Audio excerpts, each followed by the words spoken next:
Bonjour, c'est Clairvy. Bienvenue sur le podcast Au fil des lunes.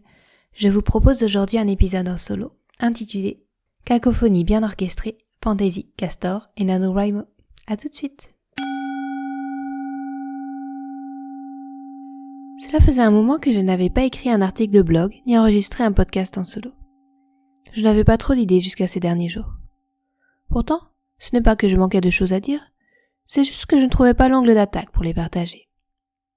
Et puis, je me suis dit que tant pis si le plan de l'article était un peu branlant, si tout n'était pas très bien structuré, et si j'allais dans toutes les directions. Allons-y quand même. Alors, en attendant que novembre ne pointe son bout de son nez gelé, et que ma prochaine invitée ne se connecte pour l'enregistrement d'un podcast, j'ai ouvert un fichier texte et j'ai commencé à déverser ces mots. D'abord parce que j'ai quelques projets qui, malgré tout, avancent plutôt bien, et je voulais vous en parler avant que tout ne soit emballé et pesé, avec un petit côté bien léché et vendeur que les sirènes du marketing me pousseront sans doute à revêtir. Cela sera sans doute plus lisse et plus joli, mais je trouve aussi intéressant d'échanger sur le processus, pas toujours linéaire, de la progression d'une idée vers un objet, avec toutes les aspérités que cela comporte. Ensuite, parce que le mois de novembre et la lune des castors ont souvent marqué une nouvelle impulsion dans mes projets. Lors du rituel de nouvelle lune, j'avais préparé une méditation qui invitait les participantes à un voyage imaginaire dans les rocheuses amérindiennes, quelques siècles en arrière. Là-bas, sur les berges d'une rivière, à l'écart d'un campement indien où se déroulait une cérémonie dont nous pouvions entendre les tambours en faux sonneurs, une colonie de castors s'affairait à couper du bois et construire un barrage. Je les ai invités à les observer et à attendre que, peut-être, un de ces castors ne se présente à elles. Lorsque nous sommes revenus de cette escapade imaginaire, j'ai demandé si l'une des participantes souhaitait nous raconter son expérience. L'une d'entre elles a partagé sa rencontre avec son castor et nous a confié le message qu'il lui avait livré. Celui de persévérer, même si, de prime abord, les choses ne semblent pas faire de sens. Elle nous a parlé de ce castor qui amassait ses bouts de bois pour former des tas au hasard, semblait-il dans un enchevêtrement d'apparence désordonnée. Pourtant, peu à peu, un habitat savamment organisé prenait forme, et cette apparente cacophonie s'avérait brillamment orchestrée. Ce message a résonné en moi, et ce n'est pas forcément ce que j'aurais imaginé que les castors transmettent comme message.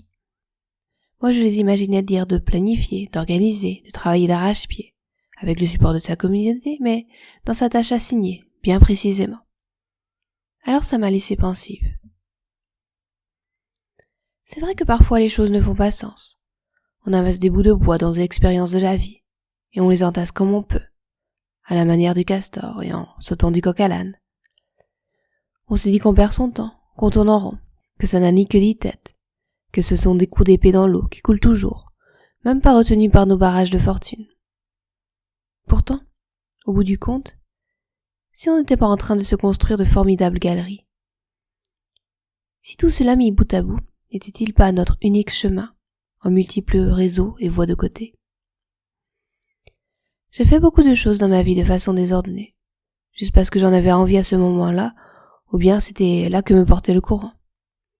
C'était des idées géniales qui avaient tout révolutionné, ou bien c'était juste ce que j'avais de mieux à faire. Généralement, les idées géniales ne l'étaient pas tant que ça, ou du moins aux yeux des autres personnes que moi. Et faire les choses comme elles se présentaient a aussi apporté son lot de belles surprises.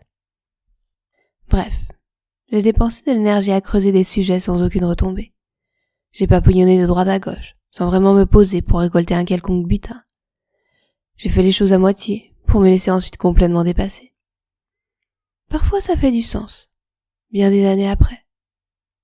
Pour certaines choses, j'attends encore. Mais, est-ce que ça a vraiment de l'importance? Est-ce qu'au final ce n'est pas ça la vie, notre vie, celle qui fait sens pour nous? Même si on raccroche ses études à la fin d'un semestre, même si on obtient un diplôme qui ne nous servira jamais à décrocher le job de son rêve, même si on finit par mettre la clé sous la porte de son entreprise, même si on se retrouve en plein divorce après tellement d'amour donné et reçu, même si on vend la maison qu'on avait tant peiné à restaurer, même si on écrit des phrases que personne ne lira, même si on prononce des mots que personne n'entendra, même si on fait son lit le matin pour les défaire le soir. J'ai trouvé le message de cette participante empreint d'espoir et une belle ode à l'action, peu importe ce qu'elle engendre. Et puis novembre, c'est aussi le mois de NaNoWriMo. L'année passée, je travaillais sur le manuscrit Au fil des lunes. J'y ai consacré beaucoup d'énergie. J'ai mis mon histoire personnelle, mes rêves, et les rencontres inspirantes que j'ai pu faire grâce au podcast. Avec à la clé une grande fierté et joie lorsqu'il est paru. C'était un livre que j'avais besoin d'écrire. Je pouvais maintenant passer à autre chose. Refermer la porte sur une époque de ma vie un peu chahutée, mais que j'avais envie de capturer sur le papier. Et cette année, j'ai aussi envie de retourner à l'écriture. Et NaNoWriMo, le concept me plaît bien à vrai dire. Surtout pour cette impulsion qu'il donne, et pour me sentir moins seule devant la plage blanche. Je suis quelqu'un de plutôt scolaire et discipliné. J'aime quand les choses sont bien cadrées. À vrai dire, je perds pied rapidement quand je sens que je n'ai pas le contrôle. Par contre, écrire 50 000 mots, bon, c'est un peu ambitieux pour moi, mais pourquoi ne pas essayer? Surtout que j'ai dans les tiroirs un brouillon de roman et qui attend sa suite. D'abord, pour faire toutes les choses dans l'ordre, ce brouillon, il me faut le relire et l'éditer. C'est ce que je m'attelle à faire depuis ces derniers jours. Avec toujours ce nuage de doute au-dessus de ma tasse de thé quand je suis derrière mon PC à redécouvrir l'histoire. Car ces mots, je les ai écrits il y a plus de 6 mois. Quant à l'histoire, elle se classera dans le genre de la fantaisie. Il me faut donc être attentive à ce que tout soit bien ficelé. Et en plus de toutes ces questions sur les accords des verbes et sur la clarté de la présentation de cet univers magique, s'immiscent tout un tas de questions en filigrane. Est-ce que ça sert à quelque chose? Est-ce que c'est bien? Est-ce que ça intéressera quelqu'un? Bref, une pagaille dans ma tête, avec des questions qui allaient dans tous les sens, comme un jeu de Mikado renversé sur une table. Là encore, les bouts de bois s'amassaient en désordre. Et j'en revenais toujours à cette soirée de nouvelle lune. Car le castor avait un autre message. La même participante a noté aussi l'importance de l'eau pour le castor. Et elle a fait le lien entre la symbolique de l'eau par rapport à la fluidité et au lâcher-prise. Encore une leçon à apprendre. L'épreuve de mon livre, j'envisage de l'envoyer à un de mes grands frères, très bientôt. Et c'est aussi une épreuve pour moi. Alors mon frère, comme mes 3 autres grands frères et mes parents, n'est pas du tout intéressé par le yoga, et encore moins toutes ces histoires de cycle lunaire. C'est quelqu'un de très cartésien, que l'on me citait en exemple lorsqu'il me fallait bien travailler à l'école. C'est aussi l'une des personnes les plus intelligentes et cultivées que je connaisse. Et surtout, il lit beaucoup, et dans tous les genres. Lorsque je l'ai vu l'été dernier, il lisait L'Archipel français de Jérôme Fourquet. Mais c'est aussi un grand fan de fantaisie, à lire avidité le Silmarillion, ou Contes et légendes inachevés. Quant à moi, je n'ai jamais pu dépasser les premières pages de ses livres, malgré avoir dévoré Le Seigneur des Anneaux. Par contre, nos goûts se retrouvent autour de l'Assassin Royal, Gagner la guerre ou Elric des Dragons. Il s'était interrogé cet été, quand j'étais sur mon ordinateur portable à la table de la cuisine de mes parents, sur ce que je faisais. Je lui ai dit que j'écrivais un livre. Bon, ça fait toujours un peu bizarre de prononcer ce genre de phrase, mais après tout, factuellement, c'est ce que j'étais en train de faire. D'habitude, ma famille ne s'intéresse pas trop à ce que je fais sur mes projets personnels autour du yoga, de l'hypnose, de l'écriture, ou de tout autre passe-temps un peu trop fantaisiste à leur goût. Ce qui, soit dit en passant, me convient plutôt bien. Il m'a demandé si c'était encore un truc sur le yoga. Je lui ai répondu non, pas cette fois, que c'était un roman fantasy. Et à ma surprise, il s'est montré intéressé. Je lui ai raconté rapidement les grandes lignes, et il m'a demandé s'il pourrait le lire, ou au moins le premier chapitre. Je lui ai répondu ok, mais que j'avais encore un peu de travail d'édition, pour présenter quelque chose d'à peu près lisible. C'était il y a quelques mois. Depuis, je repousse l'échéance de ce premier envoi. Pourtant, j'ai envoyé une copie de l'épreuve à Jalan Jagatelli, mais mon frère... Toutes sortes d'anticipations de critiques de sa part se bousculaient dans ma tête. Ça ne tient pas debout, c'est mal écrit, c'est inintéressant. Alors ce message de lâcher prise m'incite à franchir le pas. Après tout, ne serait-ce pas plutôt l'opportunité d'avoir un retour d'un amateur de fantaisie, et par la même occasion, d'apprendre à accepter la critique. Je me suis donc décidé à lui envoyer une première épreuve. Et puis, autant pousser l'exercice, et les épreuves, un peu plus loin.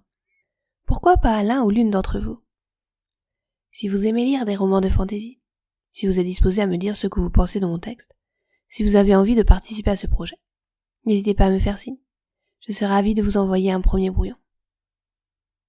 Si vous souhaitez en savoir un peu plus, voici le texte que j'ai préparé pour la 4e de couverture. Inès, collégienne en 5e dans la classe de la sévère mademoiselle Verdier, a perdu sa maman il y a quelques mois. Malgré le soutien de ses meilleurs amis et de sa prof de dessin, la jeune adolescente s'enferme dans son chagrin, et ses notes sont en chute libre. Pour y remédier, elle se voit envoyer consulter un curieux et très charmant hypnothérapeute à son très chic cabinet à Saint-Jean-de-Luz. La séance ne se passe pas tout à fait comme elle s'y attendait, puisqu'elle se retrouve propulsée sur la Lune. Une quête chargée de magie et de mystère prend place, entraînant Inès à la recherche d'artefacts magiques, servant à rétablir une voie magique entre la Terre et la Lune. Mais le temps presse, car la tension est palpable dans cette direction de la Lune, depuis l'enlèvement du lapin de jade, rendant la production d'élixirs d'immortalité désormais impossible. Entre mythologie et aventures fantastiques, le premier tome des aventures d'Inès vous emmène sur la Lune, pour la découverte d'extraordinaires royaumes. Et puis pour en revenir à Novembre et NaNoWriMo, j'aime beaucoup cette citation de Gilles Vigneault. Novembre est un beau mois, mais il faut aimer le gris, et l'œil en saisir la lumière. Je trouve ainsi que c'est le parfait mois pour écrire. Nous ne sommes pas encore dans l'euphorie de la préparation de Noël. Les nuits sont longues et invitent à rester chez soi. Il y a une ambiance douce et sereine, ce doux gris justement, que n'ont pas les mois de janvier et février, que je visualise plutôt comme bleu acier ou blanc éblouissant. Pourtant, faire de la place pour l'écriture n'est pas forcément évident. J'ai repris la course à pied, ce qui me fait un bien fou mais empiète aussi sur mon temps d'écriture. Je cours tôt, à l'heure où auparavant j'écrivais. J'ai aussi le projet de réédition des livres sur la Lune qui occupe mes soirées.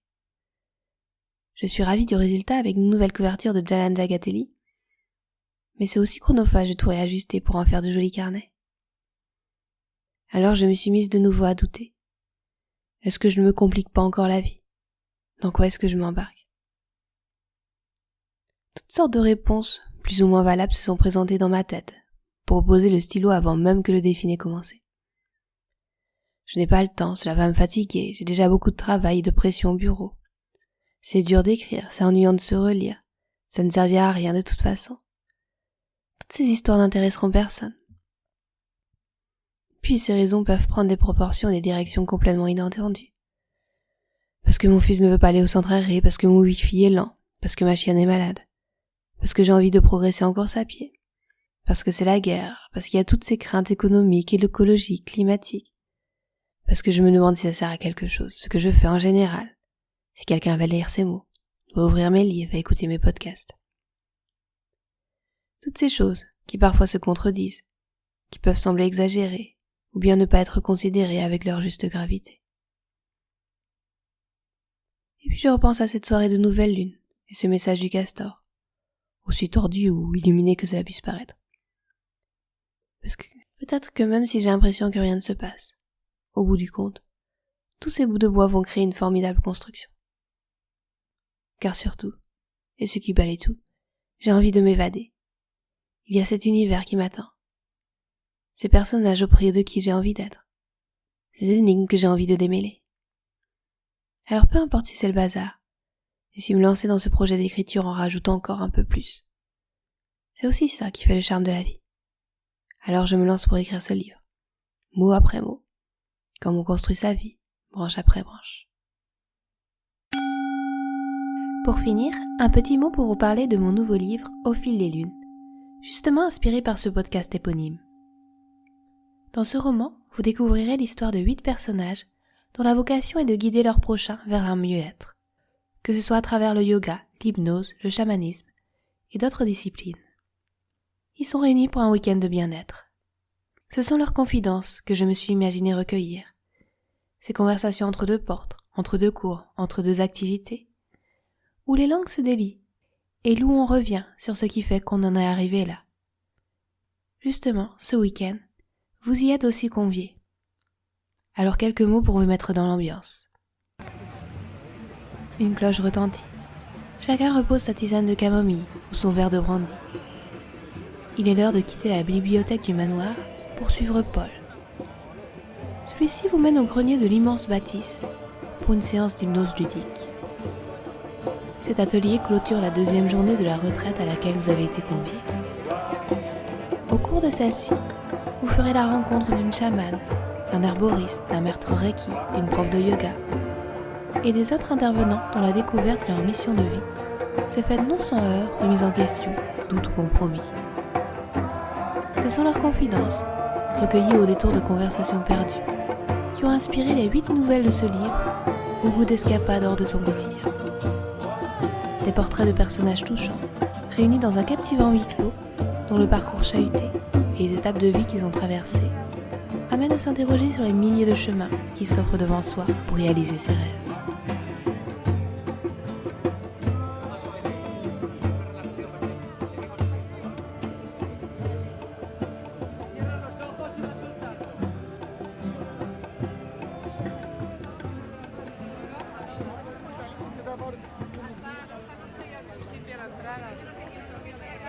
La María.